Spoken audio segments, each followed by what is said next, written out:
হচ্ছে। বড় পীর আব্দুল কি মুর্দা জিন্দা করতেন, কথাটি কি সত্য? উনি কি মায়ের পেটে 18 পারা কোরআন মুখস্থ করেছেন, কথাটি কি সত্য? এই কয়েকটি বক্তব্য দিয়ে আমি আমার বক্তব্য শেষ করে দিব।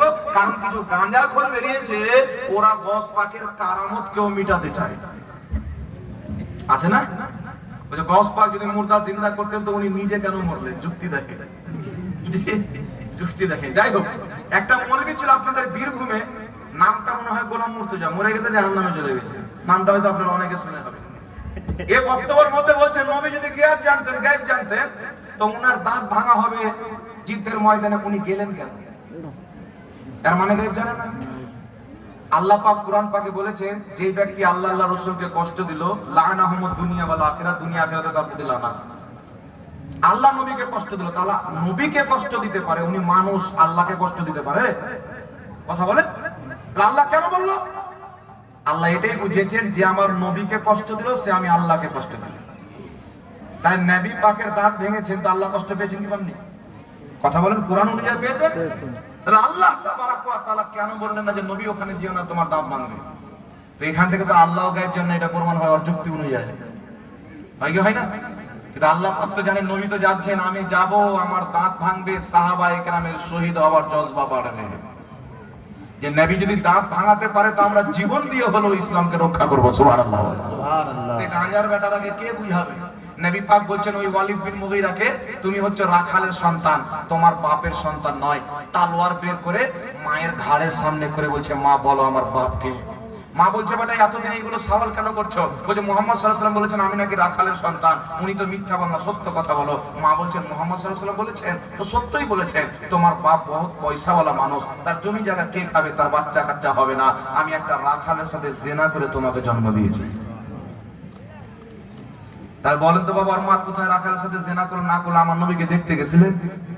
কিন্তু আমার নবী জানলেন কি করে? ইলমে গায়ব। একটু জোরে বলেন না সুবহানাল্লাহ, সুবহানাল্লাহ। কেউ যদি নবীকে বলে যে উনি গায়েব জানতেন না, ঢালাও ভাবে মুতলাক গায়েবের ইনকার করে, ও স্পষ্ট কাফির। আর যেইগুলো আয়াত আছে আল্লাহ ছাড়া কেউ গায়েব জানে না, আল্লাহ না জানাতে পৃথিবীর কেউ গায়েব জানে না, নবীও জানে না।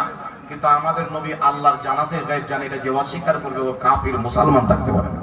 কারণ গায়েব না জানলে ও নবী হতে পারে না। নবী শব্দের অর্থ হলো আল্লাহ পাকের ইলহামের গায়বের সংবাদদাতা। জোরে বল সুবহানাল্লাহ, সুবহানাল্লাহ। কথা বুঝতে পেরেছেন? এখানে আরেকটা মাসলা শুনেন বাবা।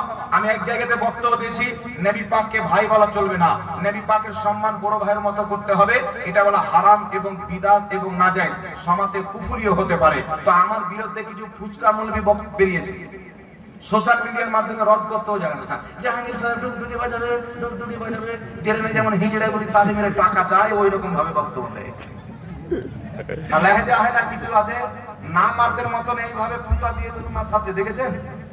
এইরকম কিছু মৌলবি আছে বাবা, দাড়ি আর মোজ যদি না থাকতো আল্লাহর কসম কেউ চিনতে পারতেন না যে ব্যাটা ছেলে না বিড়ি। বুঝতে পারলেন? তলে গিয়ে মা বোনদের পাশে যদি বসে যেত তো চিনতে পারতো না ছেলে মানুষ। ওরাও মনে করতো আমারই হয়তো বান্ধবী বসে আছে। তো এইরকম মৌলবি সোশ্যাল মিডিয়াতে আছে।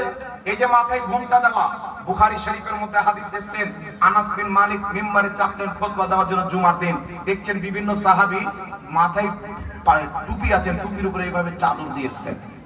হযরত আনাস বলছেন তোমাদেরকে দেখে খাইবারের ইহুদিদের মতো লাগছে। খাইবারে যতগুলো ইহুদি এসেছিল তাদের মাথায় ছোট ছোট টুপি আর এইভাবে একটা ওড়না ছিল। আর এরা কি করেছেন জানেন? আমার নবী টুপি পরতেন, পাগড়ি পরতেন, দুটোই নবীর সুন্নাহ। ওয়াহাবিরা টুপি পরা বলছে ইসলামিক লেবাস, পাগড়ি পরা ইসলামিক লেবাস, পড়লে হবে না পড়লে হবে। আর এই ঘুমটাটাকে ফরজ মনে করে নিয়েছে। বুঝতে পারলে? আমার তো মনে হয় স্ত্রীকে সালাম দিতে যাই রাত্রে তো ঘুমটা মাথায় দিয়েই যায়। আল্লাহ জাতিকে হেদায়েত দান করুক, সকলে বলুন আল্লাহুম্মা আমিন। তো আমি বক্তব্য দিয়েছি যে নবী পাককে ভাই বলা যাবে না। তা আমার বিরুদ্ধে ভিডিও বানিয়েছেন। আল্লাহ কোরআন পাকে বলছেন প্রত্যেক মুমিন ভাই, নবী পাক বলেছেন কুল্লু মুমিনিন ইখওয়া, প্রত্যেক মুমিন ভাই। হযরত ওমরকে নবী বলছেন ওমর যাও দুআতে তোমার ভাইকেও স্মরণ রাখিও।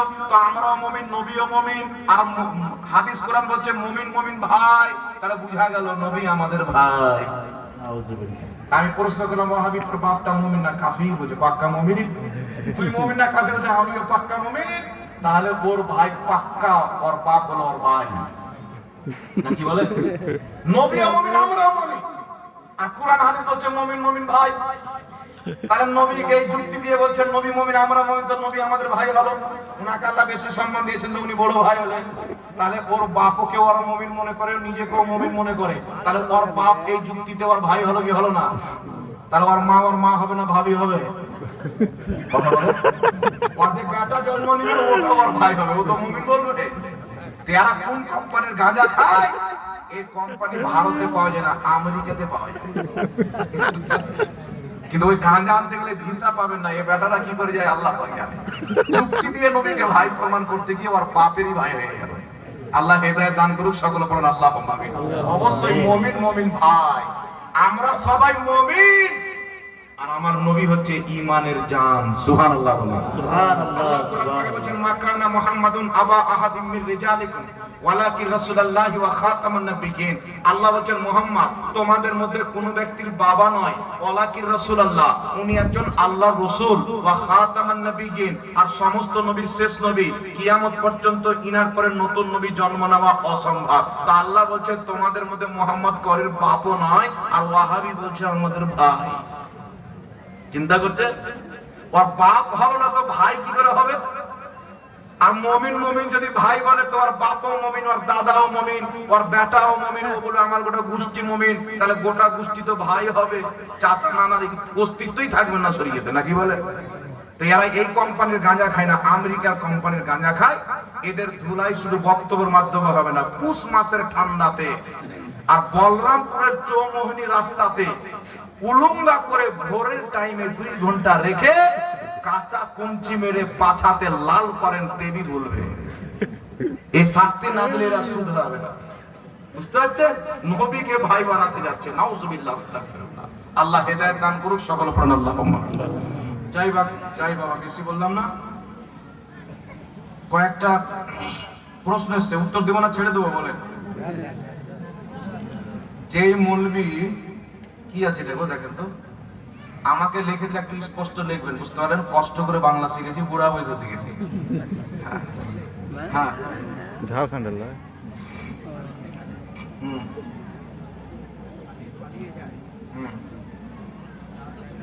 এবার আমাকে দেন। আচ্ছা, এখানে লিখেছেন, প্রথম তো সালাম দিতে হয়তো দেয়নি, যাই হোক, যেই মৌলবী মিথ্যে কথা বলে এবং মিথ্যে কথা বলে যেখানে সেখানে পালিয়ে যায়, তার পিছনে নামাজ হবে কিনা? নিজে পালাই না, কাউকে নিয়ে পালাই, এটাও তো লিখতে হতো। আমরাও তো যেখানে সেখানে পালিয়ে বেড়াই। আজকে বীরভূম, কালকে মুর্শিদাবাদ, পরশু হুগলি, তরশু আপনার কুচবিহার, আমরাও তো পালিয়ে বেড়াই রে বাবা। পালানো তো একটা তরিকা বলতে হবে, কি করে পালাই? চুরি করে পালাই না আর কিছু করে পালাই, এটাও তো লিখতে হবে। দেখেন, মিথ্যা কথা প্রকাশ্যে যদি কোনো আলিম মানুষ মিথ্যা কথা বলে, এটা যদি তার অভ্যেস থাকে, প্রকাশ্যে মিথ্যা বলছেন, আসলে মিথ্যা বলছেন, তাহলে প্রকাশ্যে মিথ্যা বলা এটা হচ্ছে ফিসকের আলামত। তাকে ফাসিকে মুল্লিন বলা হবে, এরকম আলিমকে ইমাম বানানো যাবে না। কথা বুঝতে পারছেন? তবে মিথ্যা বলছেন কিনা কোনো আলিম, তো মিথ্যা আল্লাহ পাক জানে। তার কোনো আলিম যদি বলে থাকে, তাহলে আজকে জালসার মাধ্যমে বলবো সে যেন তওবা করে নেয়। আর পালানো কোনো নোংরা কাজ করে যদি পালাই, তাহলে এটাও বলবো যেন নোংরা কাজ না করে, তওবা তিল্লাহ করে। আর একজন আলিম নিজের সম্মান নিয়ে যেন চলাফেরা করে আলিমের মতো। আল্লাহ তৌফিক দান করুক, সকলে বলুন আল্লাহুম্মা আমিন। আসসালামু আলাইকুম ওয়া রাহমাতুল্লাহি ওয়া বারাকাতুহু। ওয়া আলাইকুম আসসালাম ওয়া রাহমাতুল্লাহি ওয়া বারাকাতুহু। হুজুর, আমার একটি প্রশ্ন, আমাদের গ্রামে অনেক মুসাল্লি আছে যারা 5 ওয়াক্ত নামাজ পড়ে কিন্তু লটারিও কাটে। এই জন্য আমি ভাবছি যে আপনাদের